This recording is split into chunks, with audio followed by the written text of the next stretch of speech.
مساءكم هنا وسعادة. النهاردة هنعمل كفتة البطاطس مقرمشة من بره وطرية من جوه وفيها كمان حشوات. نص كيلو بطاطس هنقشرها وهنقطعها قطع صغيرة، وهننزل عليها بالمية وعلى النار لحد لما تتسلق.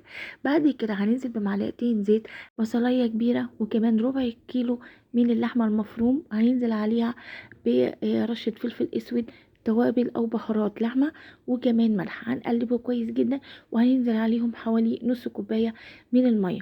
بعد كده هنعمل الحشوة التانية، هننزل عليها بصلاية كبيرة، ربع كيلو من الصدور الفراخ مفرومة، هنشوحها مع البصل، وهننزل عليها بجزراية مفرومة او مبشورة، وهننزل عليها بملح وفلفل فقط. ولما تتشرب من السواد بتاعتها هننزل عليها بحوالي نص كوباية من المية لحد لما يستووا الاتنين.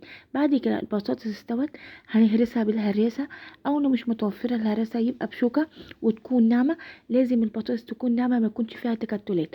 هننزل عليها بالملح والفلفل، بابريكا مدخنة او بابريكا عادية، معلقه شطه صغيره، انا الشطه دي مش حاميه قوي، بارده. وهننزل بمعلقه كبيره من البقدونس، وكمان معلقتين كبار من النشا. نفضل نحطها في التلاجة لمدة 5 دقايق علشان النشا تمسك مع البطاطس. بعد كده هنعمل ايه الحشوات. هنكورها وهننزل عليها بمعلقة صغيرة من كل حشوة، وبعد كده هنقليها في حبة زيت صغيرين جدا، يعني حوالي 3 4 معالق من الزيت. هتطلع بالجمال ده بجد، طالعة كريسبي وطعمها بتشهي بجد. اشوفك على خير في وصفة تانية، مع السلامة.